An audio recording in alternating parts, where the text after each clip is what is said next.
15 شعبان کی رات جسے عرف عام میں شب برات کہا جاتا ہے، چھٹکارے کی رات، حالانکہ یہ چھٹکارے کی رات دراصل حقیقت میں جو قرآن کی روح سے چھٹکارے کی رات ہے اور تقدیر کے فیصلوں کی رات ہے، وہ رمضان کے آخری عشرے کی تاک راتوں میں سے ایک رات ہے۔ میں انشاءاللہ اس پہ احادیث بھی بیان کر دوں گا۔ بہرحال یہ 5 احادیث پبلک میں مشہور ہیں، 5 کی 5 ضعیف ہیں۔ سن لیجئے، پہلی حدیث جامعہ ترمذی اور سنن ابن ماجہ سے ہے، مشکات میں ہے 1299، بڑی مشہور حدیث ہے۔ اما عائشہ رضی اللہ تعالیٰ عنہ کہتی ہیں آپ صلی اللہ علیہ وآلہ وسلم کو میں نے ایک رات بستر پہ نہیں پایا تو میں آپ کو ڈھونڈتے ہوئے نکلی تو آپ صلی اللہ علیہ وآلہ وسلم بقیع غرقد تشریف لے گئے تھے، بقیع قبرستان میں، اور آپ صلی اللہ علیہ وآلہ وسلم نے وہاں پر یعنی دعا فرمائی، اور اما عائشہ کہتی ہیں کہ میں آپ صلی اللہ علیہ وآلہ وسلم سے پہلے ہی واپس آ گئی تو آپ صلی اللہ علیہ وسلم نے مجھ سے مخاطب ہو کر فرمایا کہ کیا تم نے یہ گمان کیا تھا کہ اللہ اور اس کا رسول تم سے خیانت کریں گے؟ یعنی سانس پھولا ہوا تھا تو آپ کو پتہ چل گیا کہ یہ میرے پیچھے آئی تھی، یعنی مراد یہ کہ تم یہ سمجھی کہ میں کسی اور زوجہ کے پاس چلی گئی، اور وہی اما عائشہ نے کہا کہ ہاں میں یہی سمجھی تھی۔ تو آپ نے فرمایا یہ بے شک نصف شعبان کی رات ہے، یعنی 15ویں رات ہے شعبان کی، 14 اور 15 کی درمیانی رات۔ اس رات اللہ تعالیٰ آسمان دنیا پر نزول فرماتا ہے جیسا کہ اس کی شان کے لائق ہے، اور بنی کلب کی بکریوں کے بالوں سے بھی زیادہ لوگوں کی مغفرت کر دیتا ہے، لیکن یہ روایت ہے ضعیف۔ ڈاکٹر طاہر القادری صاحب یہ روایت پڑھتے پڑھتے ٹھٹک گئے، کیونکہ اس کے آگے لکھا تھا امام ترمذی نے کہ روایتی جعلی ہے، لیکن یہ علماء اتنے بے شرم ہیں اور بالکل خیال نہیں کرتے ہیں کہ آدھی حدیثیں پڑھتے ہیں، اور چلے کوئی جاہل ہو تو ہم اس کو بینیفٹ آف ڈاؤٹ دے سکتے ہیں، لیکن اگر کوئی عالم اس طرح کی کام کرے گا تو اس کو تو پھر ہم نہیں چھوڑیں گے۔ یہ بے شرمی کی انتہا ہے اور علمی خیانت کی انتہا ہے۔ ٹھٹک گئے۔ آگے کے الفاظ ہیں، امام ترمذی کہتے ہیں کہ یہ روایت منقطع ہے، سب سے شدید جرح ہے کہ راویوں کی ملاقات ہی نہیں ہے آپس میں، اور وہ کہتے ہیں اس میں جو تبع تابعی ہے یحییٰ بن کثیر، اس کی ملاقات تابعی عروہ سے ثابت نہیں جو سیدہ عائشہ کے بھانجے تھے، اور جو تبع تابعی ہے حجاج، اس کی ملاقات یحییٰ بن کثیر سے سما ثابت نہیں ہے۔ اور پھر ساتھ امام ترمذی نے لکھا کہ میں نے اپنے استاد امام بخاری رحمہ اللہ تعالی جنہوں نے صحیح بخاری لکھی ہے، ان سے جب اس حدیث کے بارے میں پوچھا تو انہوں نے بھی کہا یہ حدیث صحیح نہیں ہے، یہ حدیث ضعیف ہے، اور یہ سارے حکم انہوں نے بتائے۔ البتہ ایک حدیث ہے صحیح مسلم میں 2256 جس میں رات کا تو ذکر نہیں کہ یہ کون سی تھی، بہرحال یہ الفاظ موجود ہیں صحیح مسلم 2256 کہ آپ صلی اللہ علیہ وسلم ایک دفعہ رات کو اٹھ کے قبرستان بقیع غرقد چلے گئے، 3 دفعہ یوں ہاتھ اٹھا کر آپ نے دعا کی، بڑی لمبی دعا کی، اما عائشہ بھی پیچھے پہنچی، اور پھر بعد میں پہلے ہی وہ آگے اپنے بسترے پہ سانس پھولا ہوا تھا، آپ نے فرمایا کہ تو میرے پیچھے آئی تھی، تو نے کیا سمجھا اللہ اور اس کا رسول خیانت کریں گے، سیم وہی الفاظ ہے۔ پھر آپ نے فرمایا کہ جب تم سوئی ہوئی تھی، لیٹی ہوئی تھی، میں نے گمان کیا کہ تم سو گئی ہو، میرے پاس جبرائیل آئے تھے، انہوں نے مجھے اللہ کا پیغام دیا کہ جا کر بقیع غرقد میں جو دفن ہیں مسلمان ان کے لیے دعائے مغفرت کریں، تو میں ان کی دعائے مغفرت کے لیے بقیع غرقد قبرستان میں آیا اور 3 دفعہ ہاتھ اٹھا کے دعا کی۔ اس سے یہ بھی بات پتہ چلی کہ بعض جو سلفی علماء کا یہ موقف ہے کہ قبر کے سامنے ہاتھ اٹھا کے دعا نہیں کر سکتے، وہ بالکل باطل ہے۔ قبر کے سامنے ہاتھ اٹھا کے دعا کر سکتے ہیں، اور اس میں یہ نہیں ہے کہ وہ قبر والے سے مانگ رہے ہیں، وہ آپ اللہ ہی سے مانگ رہے ہیں۔ نبی صلی اللہ علیہ وسلم نے بقیع غرقد قبرستان میں 3 دفعہ ہاتھ اٹھا کے دعا کی، صحیح مسلم 2256۔ بلکہ المستدرک للحاکم میں موجود ہے کہ تمہارا رب حیا فرماتا ہے اس شخص سے جو ہاتھ اٹھا کے دعا کرے کہ اسے محروم لوٹائے۔ ہاتھ اٹھا کے دعا کرنا یہ افضل عمل ہے، اور آپ ہر دعا کے لیے، ایون نماز کے بعد بھی آپ اجتماعی دعا کی بات نہیں کر رہا، الگ سے جو آپ دعا ہاتھ اٹھا کے کریں تو زیادہ بہتر ہے، نہ بھی اٹھائیں تب بھی ٹھیک ہے۔ ہم ٹائلٹ میں جاتے وقت ہاتھ اٹھا کے دعا کرنے تو نہیں جاتے، کر کے جاتے، یا بسم اللہ جو ہم پڑھتے ہیں کھانے سے پہلے ہاتھ اٹھا کے تو نہیں، دونوں طریقے سے بہتر ہے کہ آپ ہاتھ اٹھا کے کریں، اس سے بغیر بھی بالکل ثابت ہے۔ دیکھ لیں میں ساتھ کتنے چھوٹے چھوٹے مسائل بتا دیتا ہوں، اور یہی جو مسلم کی حدیث ہے 2256 اسی میں وہ دعا ہے، السلام علیکم اہل الدیار من المؤمنین والمسلمین وإنا انشاءاللہ بکم للاحقون نسأل اللہ لنا ولکم العافیہ، جو قبرستان جانے کی دعا ہے کہ اے اس قبرستان کے رہنے والے مسلمان مرد و عورت، مومنین مرد و عورت، ہم تم پر سلامتی بھیجتے ہیں، اور ہم تم سے اللہ کے حضور جو ہے وہ عافیت کا سوال کرتے ہیں، بے شک ہم بھی مر کے تمہارے پاس آنے والے ہیں، اپنے لیے بھی اور تمہارے لیے بھی اللہ کے حضور ہم عافیت کا سوال کرتے ہیں۔ دوسری حدیث شعب الایمان امام بیہقی کی کتاب میں ہے 1305، مشکات کے اندر اس کا نمبر ہے، اور یہ ویسے پرائمری کتاب ہے امام بیہقی کی شعب الایمان۔ ام عائشہ کہتی ہیں کہ 15 شعبان کی رات تھی، اس کے بارے میں آپ صلی اللہ علیہ وآلہ وسلم نے فرمایا کہ 15ویں رات کو اس سال پیدا ہونے والے اور اس سال فوت ہونے والوں کے نام لکھ دیے جاتے ہیں، اسی رات اعمال اوپر چڑھتے ہیں اور لوگوں کا رزق بھی لکھ دیا جاتا ہے۔ یہ سارے فضائل قرآن کے اندر سورہ القدر سورت نمبر 97 میں تقدیر کے فیصلے کی رات اور سورہ الدخان کے اندر شب قدر کے بارے میں آئے ہیں۔ اور میرا اصول یہ ہے کہ اگر کوئی حدیث جس کو محدثین بھی ضعیف کہہ رہے ہوں اور وہ قرآن سے بھی ٹکرا رہی ہو تو اس کو ریجیکٹ کرنا بالکل آسان کام ہے۔ اس حوالے سے وہ حدیث بھی میں انشاءاللہ بعد میں بتا دیتا ہوں۔ تو یہ روایت بھی منقطع ہے، اس میں ابن حارث جو تابعی ہے اس کی سیدہ عائشہ سے کوئی ملاقات ثابت نہیں ہے، یہ منقطع روایت ہے۔ اور دوسرے طریق میں ابن کثیر العبدی ضعیف راوی ہے۔ البتہ جو شعبان میں اعمال اللہ کے حضور چڑھائے جاتے ہیں وہ حدیث ٹھیک ہے، سنن نسائی 2359 جو ہم آلریڈی ڈسکس کر چکے ہیں۔ تیسری حدیث سنن ابن ماجہ سے ہے 1306، مشکات کے اندر اس کا نمبر ہے، اور اس حدیث کو وہ ضعیف جمع ضعیف برابر ہے حسن کا فارمولہ لگا کے شیخ البانی نے صحیح کہا ہوا ہے۔ اور اس میں مجھے ایک لطیفہ بھی ضمناً یاد آ گیا، آج سے کئی سال پہلے اسلام آباد میں ایک اہل حدیث عالم جو ہے وہ بریلویوں پہ گرج رہے تھے، یہ بدعت ہے اس رات میں عبادت کرنا، کوئی ثابت نہیں، کوئی حدیث نہیں۔ تو میں نے ان کو ایک چٹ لکھ کے بھیجی کہ آپ کے جو روحانی ابا جان ہے محدث اعظم سعودیہ شیخ ناصر الدین البانی، انہوں نے تو یہ سنن ابن ماجہ کی روایت کو جو مشکات میں 1306 ہے اس کو تو صحیح کہا ہوا ہے، تو مہربانی کر کے یہ جتنا غصہ ہے یہ البانی پہ بھی نکالیں آپ۔ تو اگر آپ کہتے ہیں اس کی اجتہادی غلطی ہے تو ان بیچاروں کو بھی اجتہادی غلطی کہہ کے چھوڑ دیں، یعنی آپ نے دوگلی پالیسی کیوں رکھی ہے؟ یا کم از کم پبلک کو بتائیں تو صحیح، لے جی بے شرمی کی انتہا ہے، اس بندے نے چٹ بھی پڑھی ہے لیکن بیان نہیں کیا۔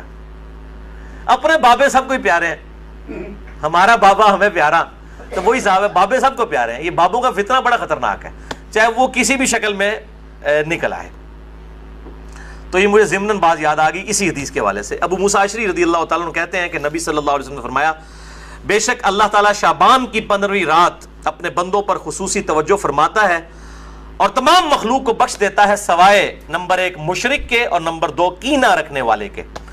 یہ انتہائی سخت ضعیف روایت ہے اور اس میں کئی حکم ہیں۔ نمبر 1 زبیر بن مسلم اور عبد الرحمن مجہول راوی ہیں، ان نون راوی ہیں، جن کا کوئی یعنی لاپتہ راوی ہیں، جن کا کوئی تعارف نہیں ہے۔ دوسرا ابن لہیہ اور ولید بن مسلم، یہ دونوں مدلس ہیں اور عام سے روایت کر رہے ہیں اور سما کی تصریح کوئی نہیں ہے۔ اور شیخ زبیر صاحب نے مشکات 1306 کے فٹ نوٹ پہ لکھا کہ اس کی جو سند ہے یہ ظلمات میں ڈوبی ہوئی ہے، یعنی کسی صورت ہی حسن درجے تک نہیں پہنچتی ہے، یہ تو ضعیف میں بھی سخت ترین ضعیف روایت ہے۔ اور اس میں پھر اب وہ 11,000 وولٹ والی روایت یہاں پہ بیان کر دوں جو کہتے ہیں ہم صحیح اور ضعیف کا فرق نہیں کرتے، اور میری مجبوری ہے، اس کے بغیر یہ دماغ میں ڈرل نہیں ہوتا یہ روایت میں بیان نہ کروں تو۔ مشکات میں ہے 4902 مسند احمد اور امام بخاری کی الادب المفرد کے حوالے سے۔ امام بخاری کی بھی ساری حدیثیں صحیح نہیں ہیں، صرف صحیح بخاری کی روایتیں صحیح ہیں، الادب المفرد میں یہ ضعیف روایت ہے۔ اور اگر ہم وہ ڈاکٹر طارق قاضی صاحب کہتے ہیں ہم امام حنیفہ کے مقلد ہیں، آپ بخاری کے مقلد ہیں، اگر ہم بخاری کے مقلد ہوں تو اس روایت کو صحیح مانیں۔ مشکات میں 4902 ہے کہ جو شخص اپنے جہلی نسب پر فخر کرے تو اس کو پھر تم کہو کہ تم اپنے جہلی نسب پہ فخر کرتے ہو، اسے کہو کہ اپنے باپ کی شرمگاہ کاٹ کے اپنے منہ میں رکھ لے، نعوذ باللہ من ذالک۔ اور یہ بات اس سے کنایے سے نہ کرو، ڈائریکٹ کرو۔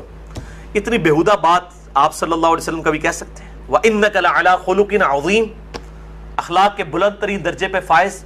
اور بخاری اور مسلم کی حدیث کہ آپ صلی اللہ علیہ وآلہ وسلم میں کنواری لڑکیوں سے زیادہ شرم و حیا تھی، وہ اس قسم کی بات کر سکتے تھے؟ اس میں بھی یہی حکم ہے، اس میں حسن بصری مدلس ہیں اور ان سے روایت کر رہے ہیں، اور صحیح مسلم کے مقدمے میں موجود ہے کہ مدلس کی ان والی روایت سما کی تصریح کے بغیر ضعیف ہوگی۔ مسئلہ نمبر 36 میرا سن لیں، ضعیف الاسناد اور من گھڑت احادیث کے فتنے کا تحقیقی جائزہ، جسے شوق ہو تو یہ میں نے الزامی جواب پھکی کے طور پہ یہ اینٹی وانم دیا تھا یہ والی روایت۔ چوتھی حدیث مسند احمد سے ہے، مشکات میں ہے 1307، عبداللہ ابن عمر بن عاص، سیم الفاظ ہیں وہی کہ 15ویں رات کو سب کی مغفرت ہو جاتی ہے، لیکن اس میں الفاظ ہیں سوائے خودکشی کرنے والے کے اور کینہ رکھنے والے کے. لیکن اس میں ابن لہیہ جو ہے وہ مدلس، اس میں تو نہیں ہے، ویسے وہ مدلس راوی ہیں، لیکن اس میں ان کی روایت اختلاط کے بعد کی ہے، یعنی جب ان کا حافظہ بگڑ گیا تھا. یہ امام حاکم نے المستدرک الحاکم میں کئی روایتوں کو بخاری مسلم کی شرط پہ صحیح کہا ہے، اور بات بھی صحیح ہے کہ بخاری اور مسلم کے راویوں سے وہ حدیثیں ہیں، لیکن ان میں کئی راوی ایسے ہیں، کئی صحابہ بھی ایسے ہیں کہ وفات سے پہلے وہ اپنی حدیثوں کو مکس کر جاتے تھے، حافظہ کمزور پڑ گیا. تو اگر راوی ثقہ ہو، بعد میں اس کا حافظہ بگڑ جائے، تو اس کے حافظہ بگڑنے سے پہلی والی روایتیں جو ہوں گی وہ صحیح ہوں گی، بعد والی ضعیف ہوں گی. یہ بعد والی ہے کیوں؟ جو راوی ان سے یہ روایت بیان کر رہا ہے اس کی ملاقات ان کا حافظہ بگڑنے کے بعد ہوئی ہے، وہ پہلے کا راوی نہیں ہے. اسی وجہ سے امام حاکم کی کئی روایتیں جن کو وہ بخاری اور مسلم کی شرط پہ صحیح کہتے ہیں وہ ضعیف ہو جاتی ہیں. یہ میں آپ کو ٹیکنیکل پوائنٹ بتا رہا ہوں. وہ حضرت آدم کی توبہ قبول ہونے والا جو واقعہ ہے نبی صلی اللہ علیہ وآلہ وسلم کے وسیلے سے، مسئلہ نمبر 43 میں بھی میں نے بتایا ہے، وہ روایت جو ہے وہ امام حاکم نے تو بخاری مسلم کی شرط پہ صحیح کہا ہے، لیکن وہ روایت تو ضعیف ہے اور سخت ضعیف روایت ہے. تو یہ چیزیں خیال رکھی جائیں. اور یہاں پہ میں ایک ضمناً اور بات بھی عرض کر دوں کہ یہ اہل تشیع کے ہاں بھی شعبانیہ منایا جاتا ہے 15 شعبان کی رات کو. وہ شب برات نہیں منا رہے ہوتے ہیں، وہ امام محمد بن حسن عسکری کا یوم ولادت مناتے ہیں. ان کے ہاں بھی یہ کانسیپٹ نہیں ہے شب برات والا، لیکن وہ ہمارے بریلوی بھائی خوش ہو رہے ہوتے ہیں کہ انہوں نے بھی لائٹنگ کی ہوئی ہے، ہم نے بھی کی ہے، تے سنی شیعہ دا اجماع بنا لیندے نے. دیکھو اجماع کوئی نہیں ہے، وہ اپنے چکر چ ہوندے ہیں، تسی اپنے چکر چ ہوندے ہو. ٹھیک ہے، تے اسی اپنے چکر چ اسی اپنی آخرت دی فکر چ. تو وہ امام محمد بن حسن عسکری کا یوم ولادت. 5ویں حدیث سنن ابن ماجہ سے ہے، مشکات میں 1308. مولا علی رضی اللہ تعالیٰ عنہ علیہ السلام سے ہے کہ جب شعبان کی 15ویں رات ہو تو آپ صلی اللہ علیہ وسلم نے فرمایا دن کا قیام کرو، رات کا قیام کرو، دن کا روزہ رکھو. اب دن کا روزہ الگ سے صحیح مسلم وہ 45 نمبر حدیث تھی اس سے ثابت ہے، اس کی وجہ سے میں نہیں، وہ الگ سے، کیونکہ غروب آفتاب سے طلوع فجر تک آسمان دنیا پر اللہ تعالیٰ نزول فرماتا ہے اور کہتا ہے کوئی مغفرت کا طالب کہ میں اسے بخش دوں، ہے کوئی رزق مانگنے والا کہ میں اسے عطا کروں، ہے کوئی عافیت چاہنے والا کہ اسے عافیت دوں. اور یہ سلسلہ طلوع فجر تک حتی مطلع الفجر، وہ جو سورہ قدر میں شب قدر کے بارے میں آتا ہے، یہ وہی الفاظ ہیں. یہ روزانہ ہوتا ہے، تہائی رات آخری جب رہ جاتی ہے. بخاری مسلم کے حوالے سے میں حدیث بیان کر چکا ہوں.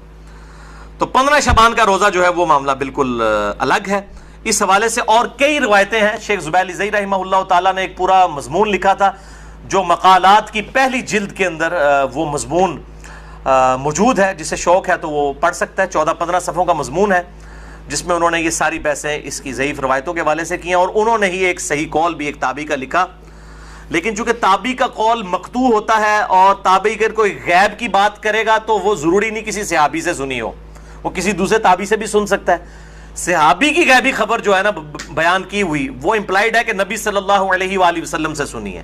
صحابی کی جو مرسل ہے وہ ایکسیپٹیبل ہے، اسے ہم موقوف روایت کہتے ہیں. تابعی کی مرسل ایکسیپٹیبل نہیں، اس کو ہم مقطوع کہتے ہیں. یہ غیبی خبر سے متعلق ہے، لیکن یہ تابعی تک قول ثابت ہے. اس کا مطلب یہ ہوا کہ اس زمانے میں بھی یہ مسئلہ موجود تھا.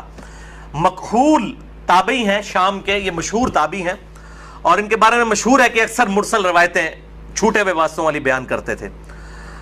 شعب الایمان امام بیہقی کی کتاب میں انٹرنیشنل نمبر کے مطابق 3671 نمبر یہ روایت ہے.